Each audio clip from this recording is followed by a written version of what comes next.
আমি আচলতে হিন্দু মানুহ সদায় কৰ্মফলৰ বিশ্বাসী যি সময়ত সমগ্ৰ অসমবাসী বা ৰাষ্ট্ৰবাসীৰ ইচ্ছা আছিল যে অপৰাধীৰ এটা চূড়ান্ত মীমাংসা হ'ব লাগে আৰু ভগৱানে সেই মীমাংসা কৰাত সহায় কৰিছে মই নিজেও এইটো ঘটনাত সুখী আৰু মই ভাবোঁ যে অপৰাধীসকলৰ কঠোৰতম শাস্তি হ'ব লাগে আৰু এক্সাম্পল হ'ব লাগে যাতে ভৱিষ্যতে এনেধৰণৰ অপৰাধ কৰিবলৈ সাহস নকৰে বিশেষকৈ মাতৃজাতিৰ ওপৰত বিগত সময়ছোৱাত আমাৰ খিলঞ্জীয়া লোকৰ ওপৰত যি নিৰবিচ্ছিন্ন আক্ৰমণ চলিছে পৰিকল্পিতভাৱে মই কৈ আহিছোঁ যে ইয়াৰ শিপা যদি আমি বিচাৰি যাওঁ ইয়াৰ শিপা আমি বাংলাদেশ পাবগৈ লাগিব গতিকে যিসকল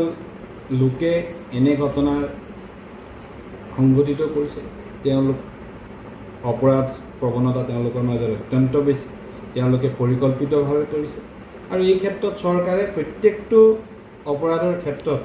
অপৰাধীক কৰায়ত্ব কৰিছে আৰু কঠোৰ হৈছে কিন্তু তাতোতকৈ ডাঙৰ কথা অসমীয়া মানুহৰ মাজত এক জনজাগৰণৰ প্ৰয়োজন আছে একতাৰ প্ৰয়োজন আছে আৰু সকলোৱে এই ক্ষেত্ৰত ঐক্যবদ্ধভাৱে মাৰ বান্ধি থিয় হ'ব লাগিব এতিয়া উজনি অসম বুলিয়েই নহয় সমগ্ৰ অসমৰ পৰাই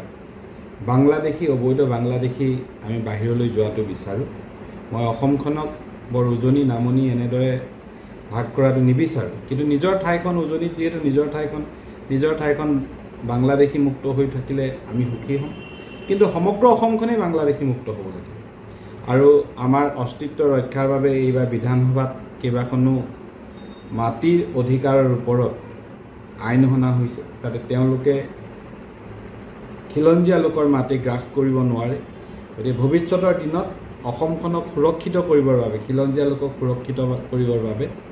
ডক্টৰ হিমন্ত বিশ্ব শৰ্মা ডাঙৰীয়াৰ নেতৃত্বৰ এই চৰকাৰখনে বলিষ্ঠভাৱে পদক্ষেপ হাতত লৈছে যিকোনো খবৰৰ বাবে যোগাযোগ কৰক 7099017330 অথবা 7099017390 নম্বৰত